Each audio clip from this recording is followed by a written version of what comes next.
Aquinas College, and she is the Director of Sustainability there. So welcome, and thank you. All right, so I'm going to try to keep you guys awake. I'm feeling a little sleepy myself, but now the sunshine, it's really nice. We'll try to keep you awake too. Thank you. Before I get started, I do want to say that I want this to be as interactive as you guys want it to be. I can sit up here and talk, but I get personally very bored with that, and I'm sure you will as well. So please interrupt me if you have questions, want me to go down a different avenue that I'm going down, feel free to interrupt me, okay? Do you mind if we start really quick and go around and say your name, and also maybe say, I guess, what brings you, what your interest is in this topic? I'm particularly interested, I guess, if you have a personal interest in sustainability and environmental issues, which is why you're here, or if you're here representing a company, or if there's some sort of a sustainable bend to your personal, or to your job. You know, Sure. My name is Steve. My wife and I are here. She's in a different session.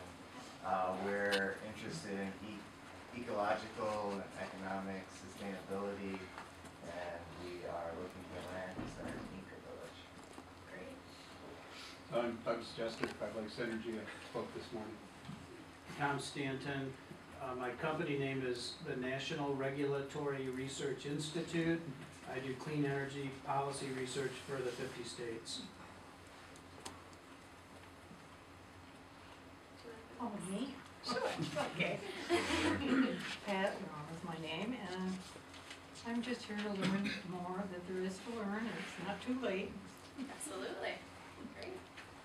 Warren Allward, I'm just here to get a few more ideas on what's going on. Josh Kaufman, Eimer College.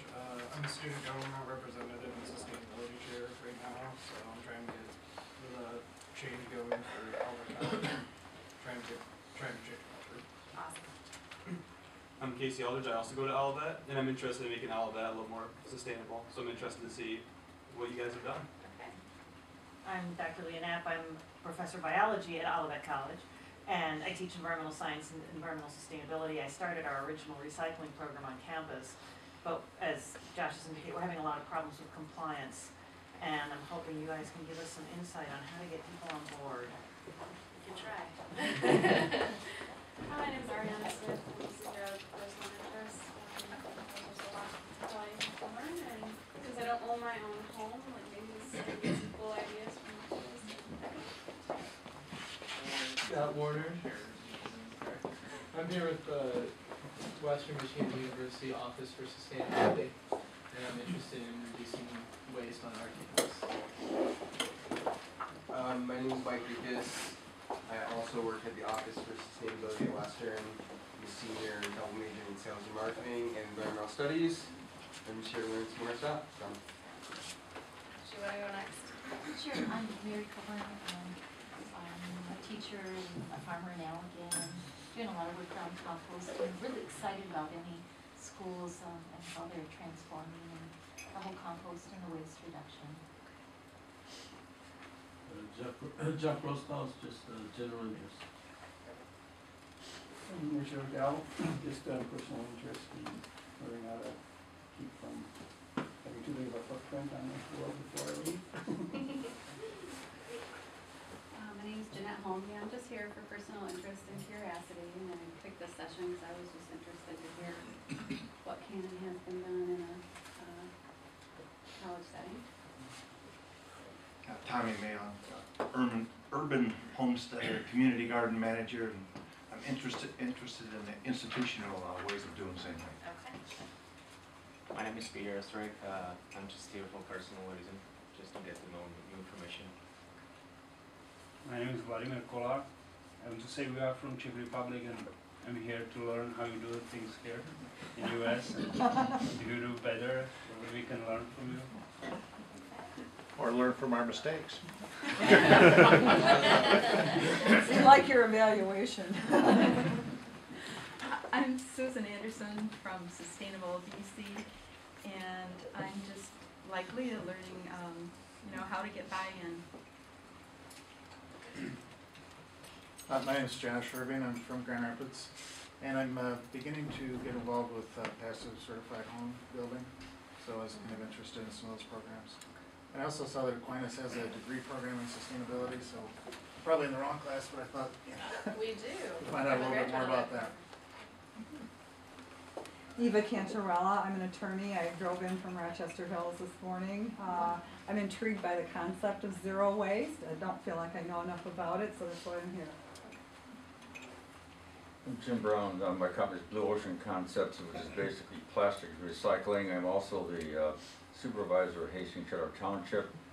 We are in the process of building a solar-powered consumer collection module system. We've partnered up with Grand Valley University, their renewable energy division, to do that.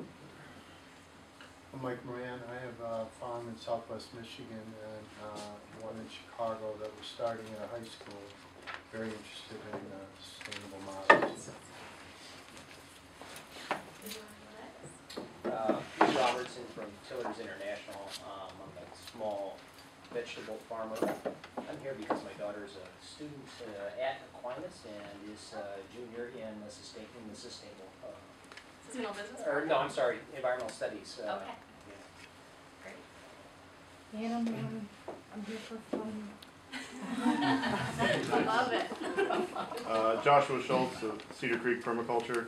I do permaculture around the state, trying to promote that, and I also work with several universities doing presentations and working with Western, the sustainability office, so I wanted to see what Aquinas was up to. John Tuckerman. I'm a county commissioner and farmer from Lenawee County, Michigan. And I came to this particular session because we're rewriting our solid waste, I shouldn't say rewriting, what's the state want us to say? We're revising our solid waste plan. Sherry Ryan Golden from Grand Rapids also, and I just wanted to hear what Aquinas was doing. Anybody I missed that walked in late? Oh, please. My name's Diane Hoon. I'm here to videotape. I'm a volunteer, but I worked in South Louisiana the last 5 years working on coastal restoration issues and decided to move back home to Michigan, and so I'm unemployed, so if anybody knows of a job, let me know. Nice plug. Okay, great. Thank you guys for taking the time to do that. It helps me kind of gear my presentation a little bit, knowing what you guys are personally interested in. So I'm going to start a little bit. I am from Grand Rapids. I'm a graduate of Aquinas College of the Sustainable Business Program. I won't be speaking about that today, but I can take any questions if you have them later about sustainable business. Before I get into creating change at the institution, I think it's helpful for you to understand what the institution is all about, where I'm creating change. So Aquinas is located in Grand Rapids, Michigan. It's a pretty small private liberal arts college. We are in the Catholic and Dominican traditions. So we have about 2,100 students. It's unique. You can kind of see on the right, sort of. It's a 106-acre campus, but it's forested in a residential neighborhood. So it's kind of unique because we're in the city, but we're this little oasis. And I think because of that, we've always been a neat community asset, and we are trying to, of course, add on to that, the services that we're offering to the community. So the Center for Sustainability is the department that I work in at Aquinas. We started in 2005 with a generous grant from the Steelcase Foundation. We are currently on internal college money, so we're on hard college money now. So Center for Sustainability, I'm the only full-time employee in the Center for Sustainability. A lot of fun. We also have 4 interns and that sort of thing that help us get work done. Okay, so I feel like I need to give this presentation a little bit of context. And I don't mean to be depressing after lunch, but I'm going to be a little bit. So I apologize in advance. But I think it's important because the issue of sustainability really is a response to a planetary emergency. We've all heard that saying many times. Hi, welcome. Okay, so we're believed to be in the 6th mega extinction on Earth. A mega extinction is defined as an over 75% rate of extinction of our species. The first 5 are believed to be naturally induced events, but this is believed to be a man-induced event. This is the loss of biodiversity that I don't need to tell you all the creatures and species of plants depend on one another for survival. With that type of rate of extinction, pretty serious problem. And then there are all of the carcinogens, mutagens, toxic substances that are entering our bodies. Back in 1950, the probability of getting cancer was 1 in 4 in America. Today, it's 1 in 2 men and 1 in 3 women. It's a serious problem. And then, as many people have said, we have a serious addiction to fossil fuels. I say addiction because of the extent that we will go to meet that need and meet that desire for fossil fuels. This is polluting our air, it's polluting our water, it's messing up our climate beyond belief. I don't need to tell you guys that, but you're all experiencing it. It's changing oceanic circulation patterns.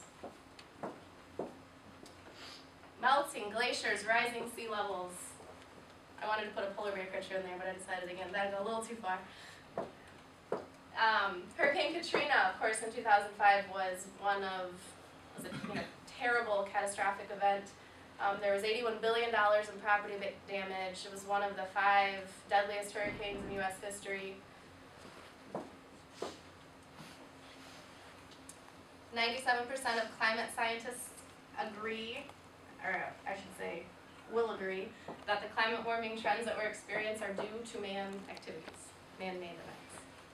Our manufacturing systems are what we call cradle-to-grave systems. How many have heard of that saying, versus cradle-to-cradle? We live in a take-make-waste world where everything is disposable. It's what we're used to, right? We use something for 5 minutes, we throw it away. Recycling is a great alternative. However, kind of contrary to the rest of my talk, products aren't made to be recycled. That's the problem. They're not made to truly, recycling is almost it's not a true statement in the sense that the items aren't really in a cycle. You know what I mean? You don't take the plastic bottles and make more plastic bottles, typically. It's not kept in a true cycle because products aren't made to be recycled. There's monstrous hybrids, there's all these other problems. And then there's this. This is an old growth forest in Oregon. I really want you to think about this ecosystem. All of the energy comes from the sun. There's no waste, of course, in the popular William McDonough idea. Waste is food for everything else. There's no waste. Water is kept in a cycle. Diversity, biodiversity is truly respected and encouraged and critical for this ecosystem to be prosperous.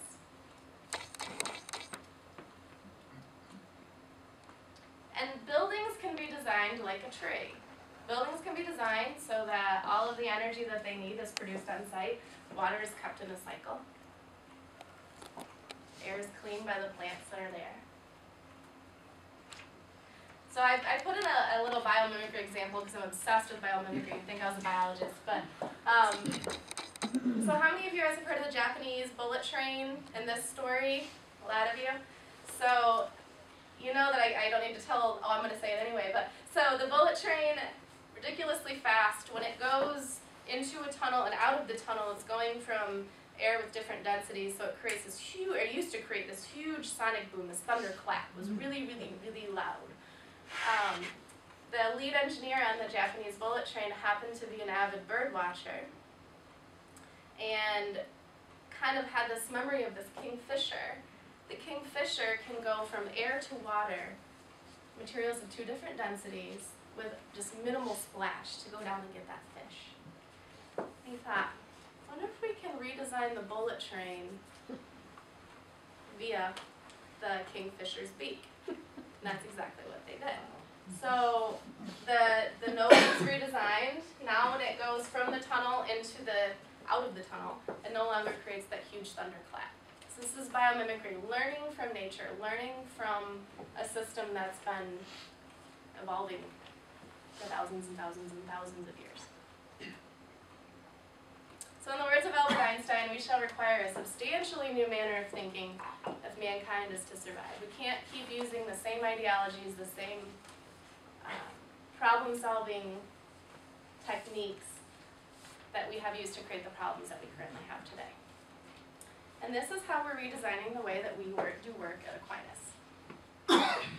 Okay, so going back to the focus of this presentation, creating transformational change. I would argue transformational change is second order change versus first order change. First order change is something like putting out a recycling bin. That's awesome. It could be a recycling bin. But if no one uses that recycling bin, you've done no good, right? You've only increased the expenses of the institution, frankly, or the company, or your household. Second order change, which I would argue is truly necessary given the planetary conditions that we talked about earlier. Second order change is the stuff that really makes people uncomfortable. So the stuff about changing systems, it's changing the way that we operate, the way that we have our relationship basically with the natural world and with our economy.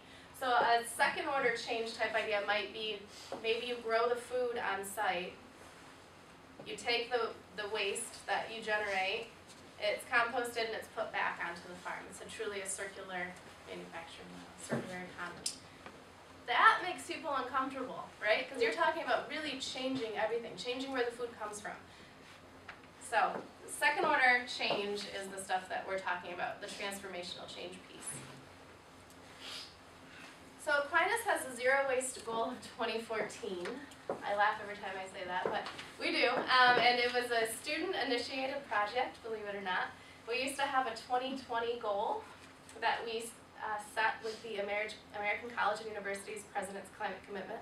As a part of our climate action plan for that commitment, we set a goal of 2020 for zero waste. Some students got together and said that's not enough. That's not fast enough.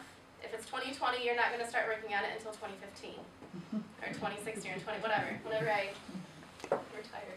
So, which is kind of true, right? If it's not an aggressive goal, we kind of put it out there. We're like, yeah, we'll get to it. So the students went to the president with this great proposal and said, we want to move it to 2014. Mind you, this was in 2012. And the president said, heck yes, let's do it. And I went, oh no. So he agreed to it, was excited about it, and said, let's do it. So the last 2 years we've been on this very aggressive journey to reach zero waste. Back in 2012, we were at about a 40% diversion rate, if that tells you anything. So 40% of our waste, it's incredible. So we're at a 40% diversion rate. 90% diversion rate is what our current goal is. That is the definition of zero waste as defined by the Zero Waste International Alliance. The industry accepted definition of zero waste, however, that's changing rapidly, I will say. It used to be, oh yeah, you reach 90%, you're good. And the reason is, of course, because there's that 10% leeway for those things that there's no alternative for, right? Like gloves that are required in food service. There's really no compostable option. Latex takes about 3 years to decompose. Our composting requires less than a year. So they have to use the gloves, what do you do? So that 10% gives you that leeway for the market to catch up, if you will, to our needs. That's changing rapidly, as I mentioned, because I think 90% is getting pretty easy to reach. Not in a higher education setting. But as far as manufacturing facilities, you have your cascade engineerings, et cetera, that have a really purified waste stream where it's easy. They can, I should not say it's easy, that's not true. But they can regulate the materials that are coming in and that are going out at a pretty, much easier than we can as a primarily residential population. So we are sticking with a 90% right now with a little asterisk, so we're trying to get as close to 100% as we possibly can. That's my asterisk, my fine print. So 2014, like I said, it's no higher education institution has figured out how to do this yet. So I can tell you it's a pretty lofty goal.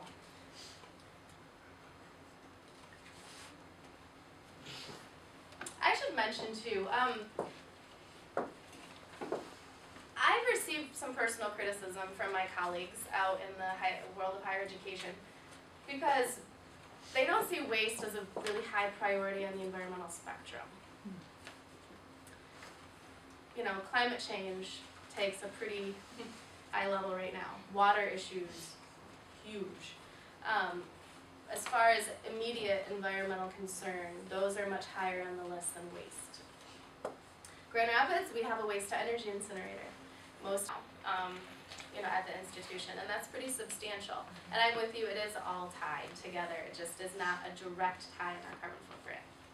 So, yeah. Well, and the other piece is that if you're sequestering it by composting it into the soil, all the research that's coming out right now is saying that the soil might be a pretty significant seed. Absolutely. Absolutely. We don't compost any of our stuff on site, which I'll talk about in a minute, but yeah, but it does as far as the region. Absolutely. So, my argument is kind of similar to what you just mentioned with the waste, but I also say that, waste is such an amazing way to get people involved in sustainability. It's a tangible way to get people to make a decision, and hopefully make the decision that are going to support your sustainability goals. Everyone throws stuff away. It's like food, everyone eats. It's a really great way to get people engaged in the sustainability effort. And once they take that first step, and they're like, oh, I can compost my pizza box? I'm like, yes, you can. And then they will compost it, and then it has this trickle effect, it makes them start to think about the way that their behaviors are impacting the environment. And you gotta start somewhere. And I found that, those baby steps, it takes forever, and you feel like you're climbing up this ridiculous mountain, and then all of a sudden it catches, and you're just like, whoa. And you hear about, zero waste dorm rooms that RAs are just doing, they're recognizing off dorm rooms that are zero waste, and they have these little signs, and this whole competition, and it just takes on a life of its own eventually, which is kind of cool. Which I'm getting way ahead of myself. So I kind of, I'm going to organize my comments a little bit around these three areas. To transform culture, kind of like I said, I can put out as many recycling and composting bins as I want, but if people aren't using them, then nothing.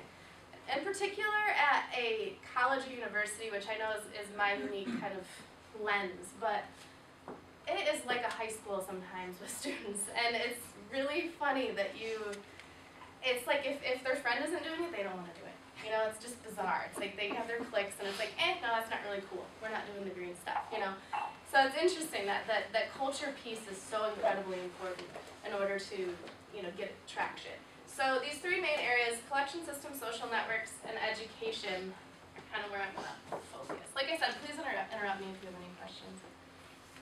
All right, so collection systems. We have these hideous green and blue bins all across campus. The reason we chose these containers, let me back up. So this is trash, recycling, compost. Recycling is single stream for us in Grand Rapids. So it's plastic, glass, office paper, newspaper, magazines, tin cans, etc. So that's our recycling. Composting, of course, is food waste, but it's also paper towel, it's napkins, it's pizza boxes, it's paper plates, it's paper coffee cups, it's tissues, which I'll talk about later, that's another issue, but tissues. So that's our composting. So a lot of people say, oh, we don't have a lot of food waste here, we don't need a composting bin. And like, yeah, you're gonna have a lot of stuff that's compostable that you're just not thinking about. So, so what we did is created these waste stations. Literally anywhere there was a trash can, we said either you take that trash can out or we put in what we call CRT, composting, recycling, trash, everywhere on campus. And I know that sounds a bit like a little bit of overkill, but like if you look around this room, and I'm not knocking this place because I love this place, but is this the only trash can, I think? So we have one trash can. Now, we got an orange peel in there, but it has to be convenient, or people aren't going to do it, right? There has to be all the options right there. If there's only one, if there's just trash, everything's going to go in the trash. It's simple, but we believe it or not, everything, we have to constantly hit that home. Only trash, recycling, composting together. So eliminating the lone trash cans, it's been really, really important. So we have these, like I said, really ugly bins all the way across campus. Yeah. The education piece, you have wonderful signage, but we, for our high school, we had gotten some of the clear streams, and they were clearly defined, the plastic in bottles only, blue covers, and there was still trash and food in there. So I'm just wondering, I guess maybe college students are more aware, but did not mean to laugh. People could see the sign and still, I don't know. Yeah. And the clear containers are interesting, and I've seen those. It's just the loose bag underneath. Yeah. And I've seen those, and I think sometimes that visual piece might help. But, and I was gonna get into it later, but I can talk about it a little bit now. I think contamination is an issue, and there's a lot of ways to fight contamination. I shouldn't say fight. There's a lot of ways to improve contamination rates. We've done a lot of things on that, and a lot, meaning there's not one solution. It's gotta be regular, it's gotta be constant feedback, it's gotta be in your face. So we have people standing by these bins regularly. For class, they get class credit for it. They'll stand there. I always say get the ruler, because we're a Catholic school. Anyway, so literally it's somebody there, and they'll say, they don't say much, they just kind of stand there. And you'll see people, they don't want to make eye contact with you, some of them, they just kind of walk up and they're like, and they try to find another bin, away from you. And they're like, nope, and they don't, and then they try to sneak in behind you and like sneak it in, and they're like, nope, that's not compostable, it's recyclable. So you provide that immediate feedback, which sounds really weird, but people need that. Immediate feedback in order to help make change. We do like the gold star method, like this is something you're doing really well, and this is something you're not doing really well. In each of the areas, we'll literally put it right up there, and we'll say, you did great at blah, blah, blah, blah, blah. Could really improve, Ziploc bags are not recyclable, sorry. They never have been in our system, and then provided feedback that way, and we go around and give people who are doing it well recognition with that little, could do this better, try to keep it positive. But it's that it has to be constant. It has to be constant. Yeah. I just wanted to make the point that I think the reason sometimes there isn't as much compliance as we would like with, for example, recycling, is there's confusion about what can go into recycling, if it's a single stream type of thing. Yep. I had a very interesting discussion with a man that owns a recycling company about 6 months ago. I have a lot of questions. Can this go in? Can that go in? How clean does it have to be? Yep. I found out, at least with his company, things don't have to be that clean. He said it's more for the ick factor. It's more for the benefit of the employees at his company who are handling this stuff. I said, because I spent a lot of time getting the peanut butter out of the peanut butter. Do I need to get it back? How much water are you He said, wasting no, doing just that? go ahead, throw it in, So I think if, again, more information, more knowledge, because people are busy and a lot of people aren't as anal about it as me. Sure. And, and my brother's at the opposite end of the thing. He has no recycling where he is. He lives in Pontiac in subsidized housing. He's handicapped. I pick up his recycling every few months. Everything's squeaky clean. It blows me away. But anyway, so we don't expect people to do that. But I'm just saying there's a lot of misinformation. Yes. People don't know. And then probably it may also depend on the recycling company that's picking up the stuff what they'll take. Absolutely. So that's part of the problem as I see it. Yeah, absolutely. I think part of the problem too is that people just don't think. They just do. They don't read the sign. I mean, I have recycling bins in my main classroom. Clear signs over it that say, recycle paper, recycle plastic and metals, and people just drop trash in it. And sometimes I think they're just doing it. Sure. Because it's convenient, but sometimes I get this feeling that they're not even thinking about it. And, Yeah. I mean, I get the gasp factor, which often gets people's attention, is this student, as they're walking out, they throw something in the trash can and they'll go, and what? And they're like, that's recyclable. and I do it with a kind of a laugh, but they usually, like after that, it's like, okay, it's like there's a bin at the back and there's a bin across the hall in my office. And I get a lot more compliance after that because it's that, uh-oh, I've been caught. I don't want to do that again. Absolutely. And little things like this sounds really silly, but and I just had a meeting with our dean of curriculum about this on Friday. She said, why don't we have lids on the trash cans? You can't really see it, but that's just a bowl and it's open. And I said, because we want the trash to be kind of easier. And they said, but that's the whole point, is people are just going to walk by and they're going to dump it in. And I'm like, yeah, but I'd almost rather have that than have them contaminate the composting. They're like, well, they have to lift the lid. I've been hearing all kinds of health issues about the composting lids lately, but so they have to lift the lid and dump it in. And they're like, well, it's difficult. It's more difficult to compost. I said, exactly, we want them to think about it. And I realized you can argue both sides, though. And you need a sociology degree to do this stuff, I swear. Yeah. What's the college itself doing to keep the undesirable crap off campus? Are they bringing in bottled water in plastic containers? What kind of food service do you have? So are you throwing away plastic forks? It's a great question. Institutionally, in particular with our contracted service providers, it's been a bit of a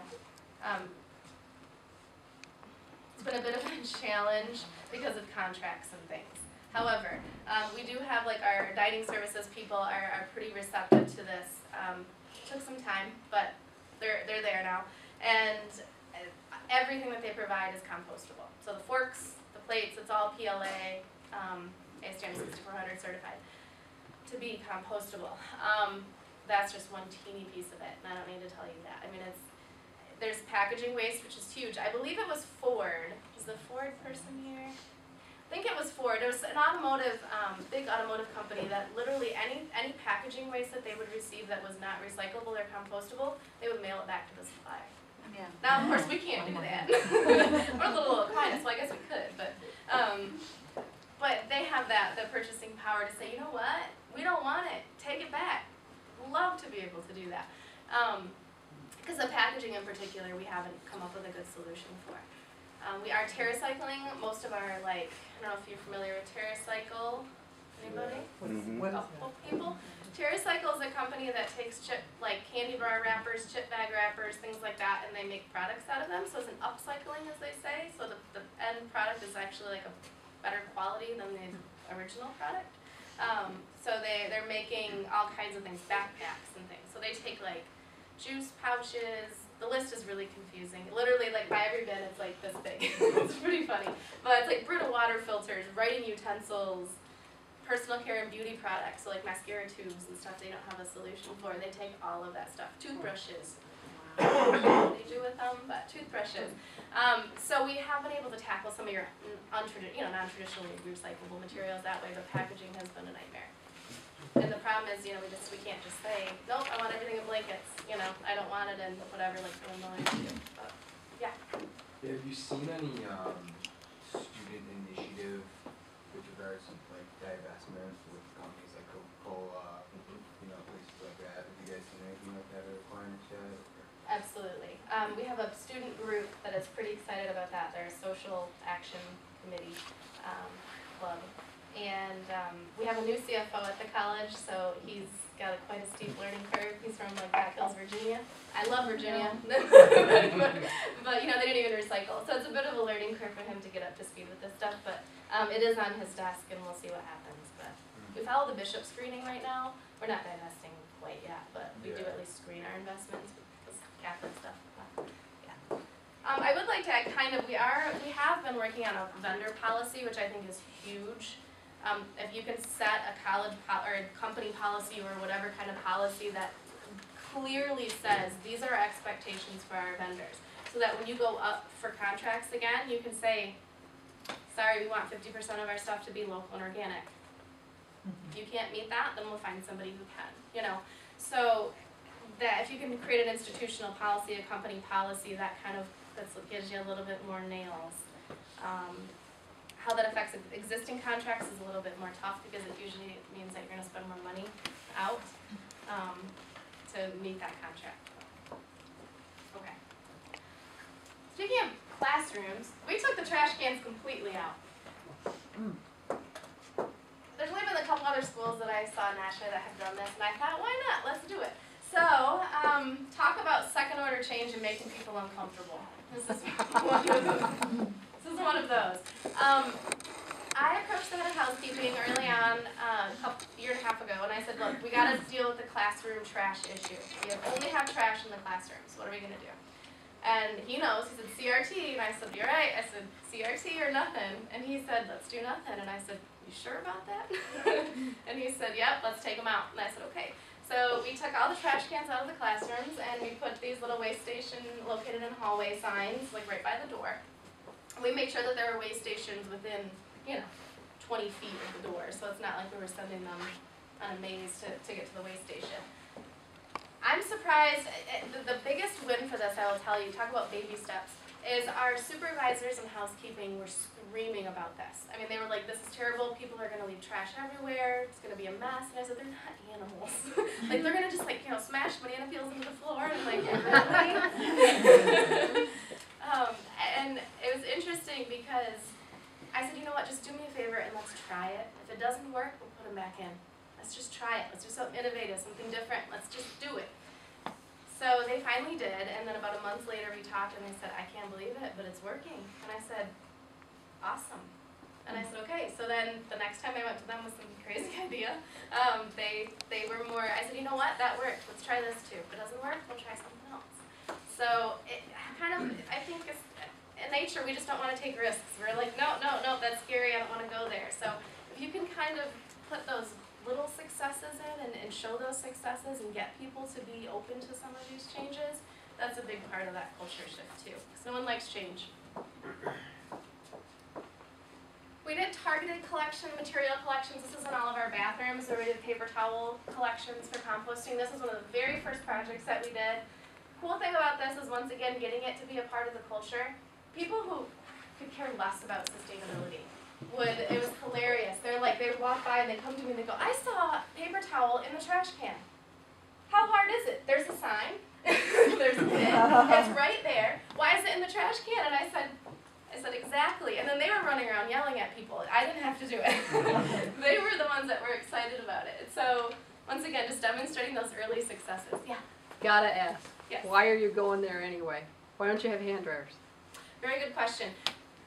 Personally, I think that if hand dryers are powered on the grid, coal and nuclear mix, I think the environmental impact is kind of between the two, the life cycle impact of the power use is what your concern is. Right. I think that and we have really old buildings, and my physical plant guy said no way, but with the wiring issues. But that's why the payback for us just wasn't there, and I think the full life cycle, until we get to a point where we are powered by more renewables, I don't think the full life cycle impact of those are much better than. I can certainly see the wiring part, because that would be a big expense for the school. Yeah. That's a lot of bathrooms. Good questions. Yeah.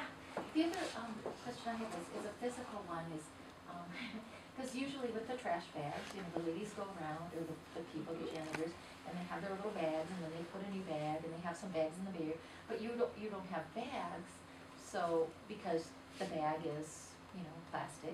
So is that an issue? I mean, I'm just wondering, I mean, they just dump it like that? They do. You brought up an issue that's important. Normal bags, trash bags, liners, are made of, you know, traditional plastic, so they're typically trash. You can buy compostable plastics that are, you know, bags that are made from, you know, bio-based materials that are compostable in a windrow system, at least in a commercial composting facility. It's like, it was gonna increase our liner cost by about $30,000 a year to do that. They're very expensive. They're 3 to 4 times more expensive than traditional liners. Right now, we're at about a $2,000 a month savings with our Zero Waste initiative. I just did not even want to go there. So we approached housekeeping, and they were willing to. They have their little 4 bins now on their wheelie carts, where they take it and they dump it into a bigger bag. We do end up throwing away bags currently. So when they're done, they take that bag, they empty it into the composting dumpster, and then they throw the bag away. Oh, so there is a bag in there? There's not, but they dump this into a big barrel bin cart that is lined. And they throw that away? And they throw that away, yep. And the trash isn't lined either? The trash is, yeah, there's a small black trash bag there. So all that otherwise you have to wash them, and that would be a problem. Yeah, and some places do that. They'll rinse them, especially in food service. They'll take, because frankly, you know, good luck getting a bag out of, you know, the food waste things in the cafeterias. They're really heavy. The liner will break. So a lot of times they do rinse them. It's more just, you're right, if you campus-wide, you know, we have these all over campus, so it'll be a lot of bins to wash every day. I have a question. Have you tried to limit the number of the paper towels you can get, like in once? Because I noticed that many of my peers, they use like 3, 4.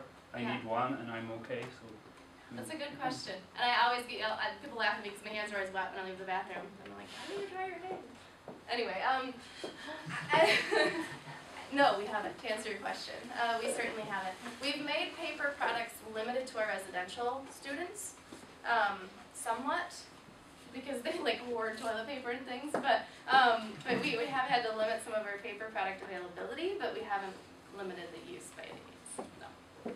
Yeah? I noticed at one time when paper towel waste became an issue, that I started seeing people actually putting in the old-fashioned linen ones. Yeah. Did you guys consider doing that, or is it just too cost prohibitive? We didn't, for a lot of reasons. Our janitorial, that was piling up. So people are lazy. I don't need to tell you guys that.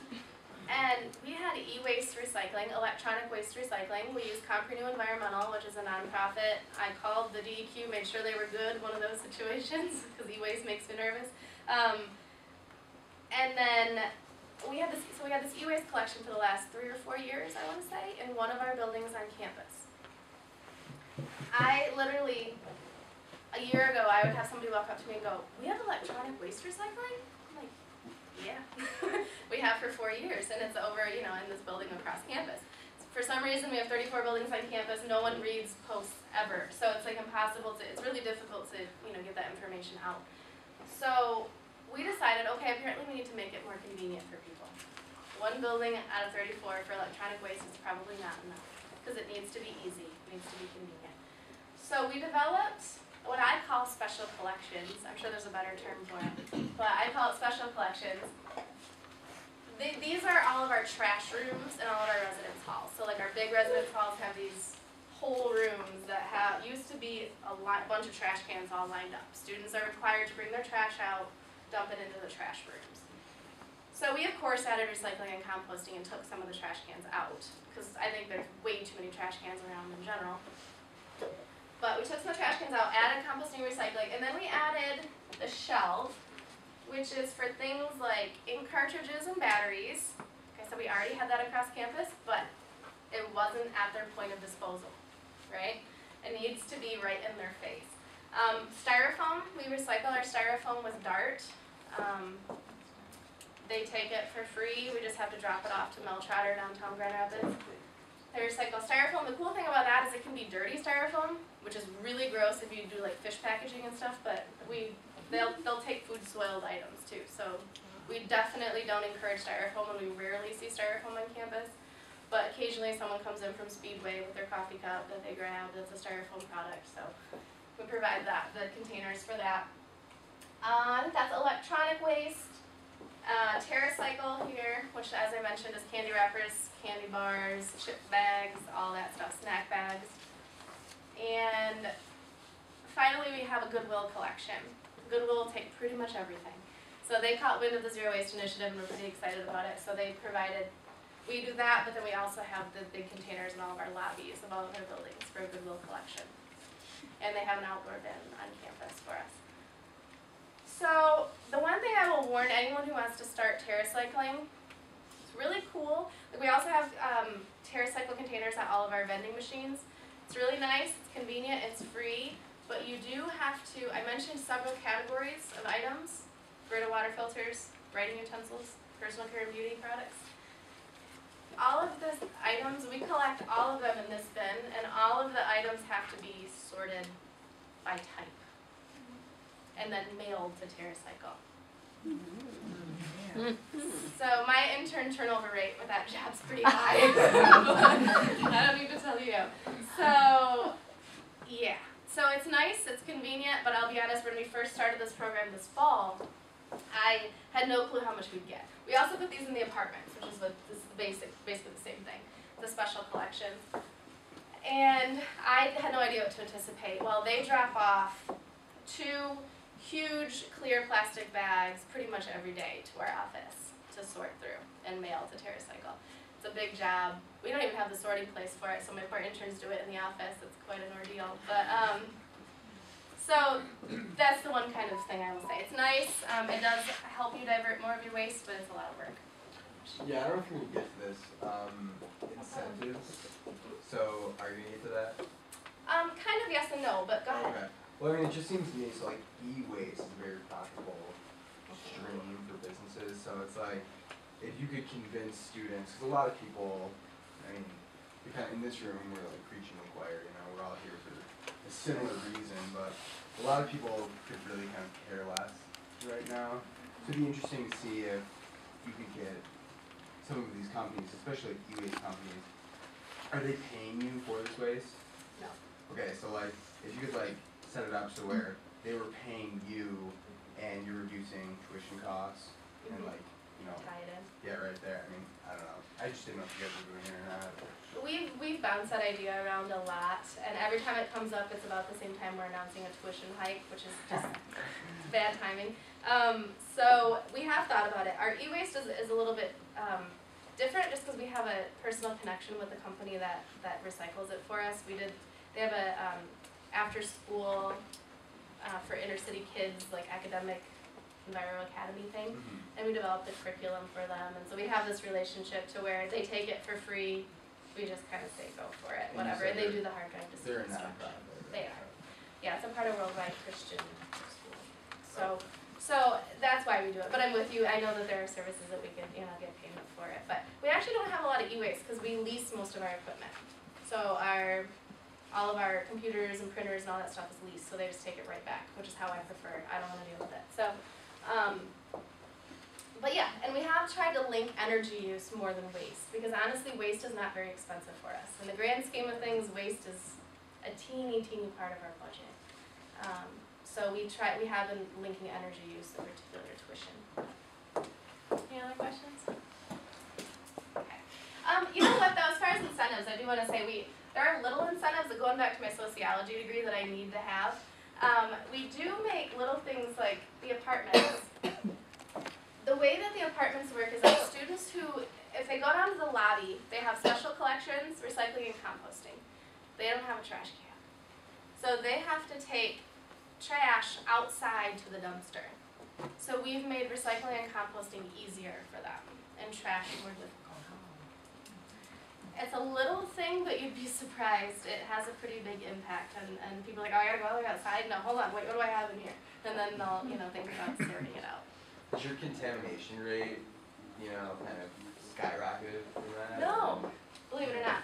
Recycling, from what I've seen, people who compost correctly.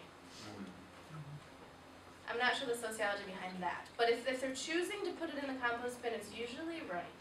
Except for they get confused with compostable plastics versus non-compostable plastics, because I say everything on campus is compostable, like the plastic silverware, our ASTM 6400, they're compostable. So then they go and they get a fork from the deli, and then they're like, what? For off campus. And they're like, I can't compost it? And I'm like, no. So it's hard to explain it all. But recycling, we have had we did at first. We had a bit of an increase in contamination, which is why we did the whole gold star, this is what you could do better thing, like I mentioned, across all the things. And it's just constant. That's the nature of the problem. The nice thing and the problem about higher education is that you constantly have new students. We're always changing them up. We have our faculty and staff fully trained. Nobody leaves Aquinas. So, and I'm so running out of time, so sorry. Social networks, these are just a couple things that we did. We developed the Zero Waste Guru Network. I think it's fun. So the Guru Network is the people who are already champions. We know those people. The staff member that already cares about recycling or composting, they love it, they care about it. So we just recognize them with this little guru sign outside their office. Provided them with additional tools, etc., so that they could work among their peers to help them learn what's compostable and recyclable. Because I'm only one person and we have a lot of people. Similar to that, people signed a Zero Waste Office Pledge. People took this so seriously, I couldn't believe it. It was like, I'm not ready for this. Hold on, come do a waste audit, weigh my stuff, make sure it's 90% or more diversion rate, and then I'll sign it. I was like, wow, okay. They took it really seriously, it was great. But once again, this just helped increase the visibility of the initiative at the beginning. Waste competitions. Students love competitions. So this is like Earth Day where we made like a graveyard, that's what we were trying to do, of the waste. It's very similar to any waste competition that you guys have heard of. We just took it all out for the week, measured it, winner got like $5 to spoon liquors, which motivates students. $5. We've also utilized the train the trainer model, similar to what I was saying with the gurus. I'm only one person and I can only do so much. These are all of the RAs on campus, so the resident assistants. We do all hands-on sorting. I literally did one with our provost because I saw him throw something away and I was like, you need a training. This is my boss, so I can do that. But I literally pulled him aside and I said, we got to do a training, and I brought in my bag and I dump it out and I have little cards. So it's a mix of trash compostable, recyclable, and special collections. And I go for it, and I put like composting, recycling, you know, little cards out, and they have to sort it out. People don't learn unless they do it. I can sit here all day and tell you that number 1 through 7 plastics are recyclable. You know, I can say it all day long, but until you're actually there doing it, it's not really gonna sink in. So we do all hands-on sorting. All of our big events are zero waste. Our last homecoming was 95% diversion. The only way I will tell you, Irish and Ione is going on right now in Grand Rapids. Are you St. Patty's Day fans? They're trying to make it a zero waste event this year. I met with Brian Smith, who works for New Soil, which is the composting company we use. And he said, yeah, I'm behind that. I did it all. We're going to put bins out. And I said, you're going to put bins out? And he said, yeah. And I said, you think that that's going to work? I mean, I hate to like be, you know, negative Nancy. And I said, is anybody like volunteering the event to like stand at the stations? And he's like, nope. I said, next year we'll get some volunteers for you. These are, the back says like zero waste team. They're just zero waste volunteer t-shirts. We make them stand at every waste station. Because kind of as has been mentioned, people just, sometimes they just throw stuff. And if you're trying to really make it a big, high visible event, you need somebody at the stations, otherwise you're not going to do it. It's just peer-to-peer education. Orientation, we did with our 450 students. We put them all on the soccer field and did the sorting, like I said.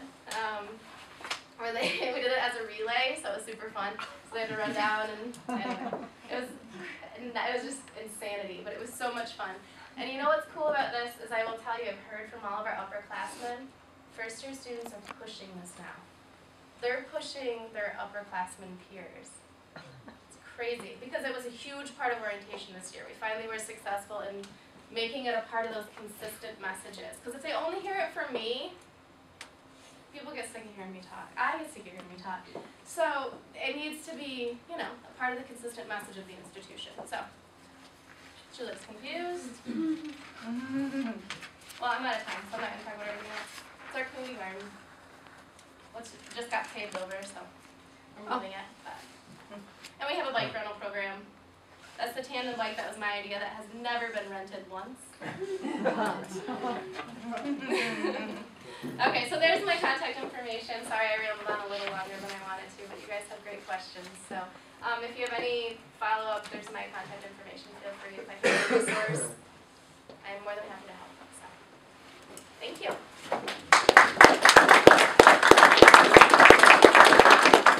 Do we have time for questions? Yeah. Anybody else? Yeah. So, I'm interested in your food waste stream. So what does that look like? Isn't that field? As far as like, so you said like pre-consumer, post-consumer? Both. All of it. Big picture. So like you said you handle none of it on site. So are you doing pre-consumer, are you working with farmers and getting that? No. Okay. Nope, we tried that, didn't work. So, for us it didn't work. What didn't work about it? Logistics?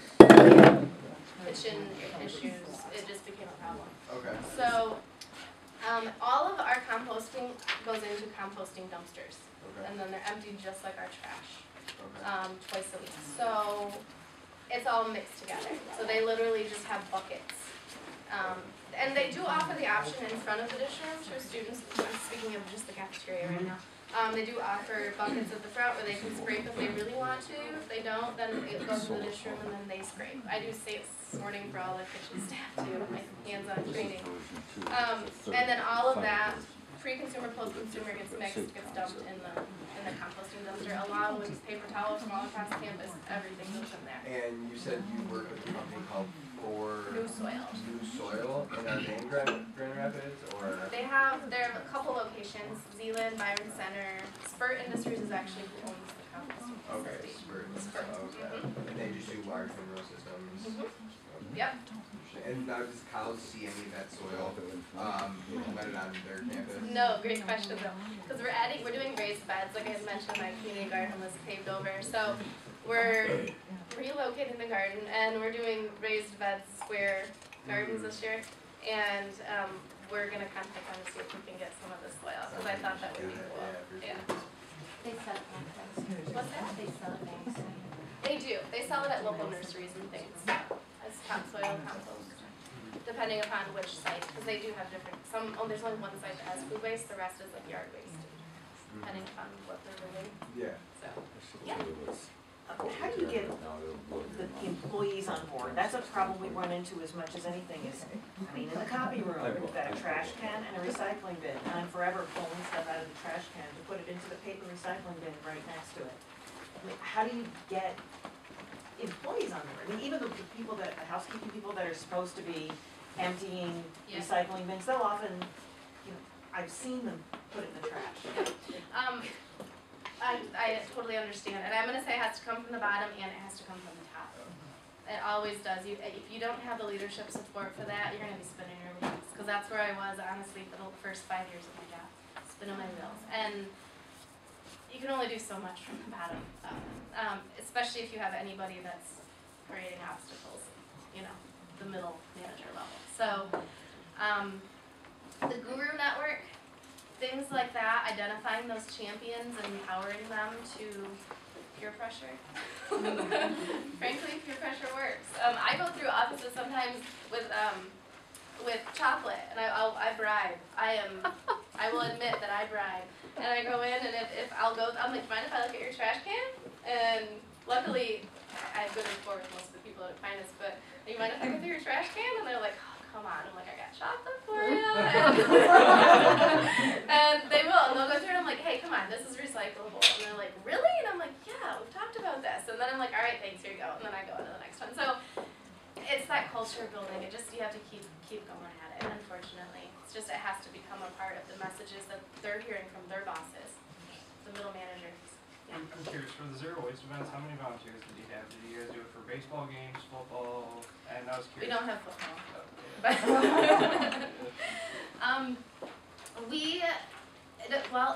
Basically we based on the number of waste stations. That's what we always say, is that we need to have one volunteer per waste station. Aquinas is a small place, so we generally only have about, like homecoming is our biggest deal, because it's all over. And we probably have total all day about 25 volunteers, because we don't make them stand at those stations for more than 2 hours, so, because they go crazy. So it's not terrible though, and it makes all the difference, because it's that in-your-face opportunity to educate. It's huge, if you get the right people.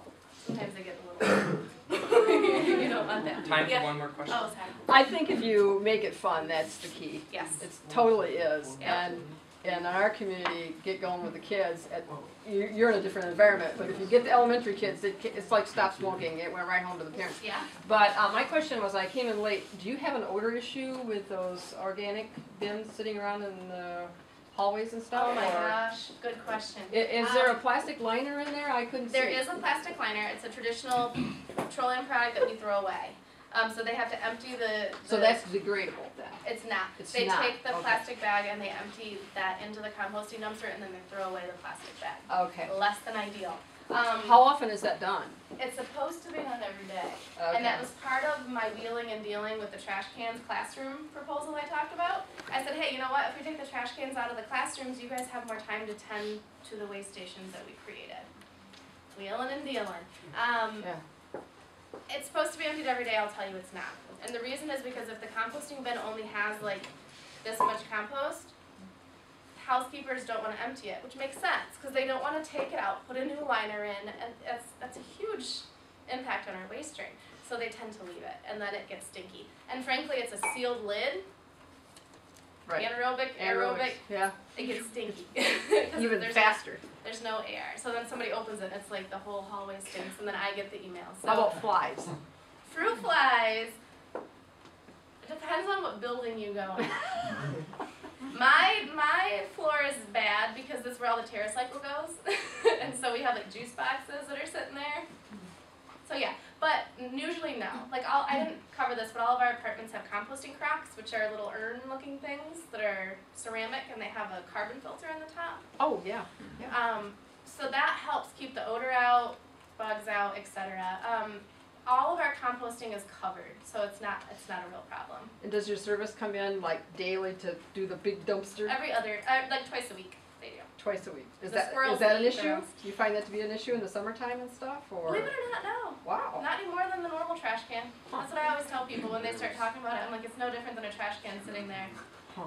anywhere else, right? See that So, cementing on a all right, thank meter. you. Great, thank you guys. Yeah, you're very- Thank you.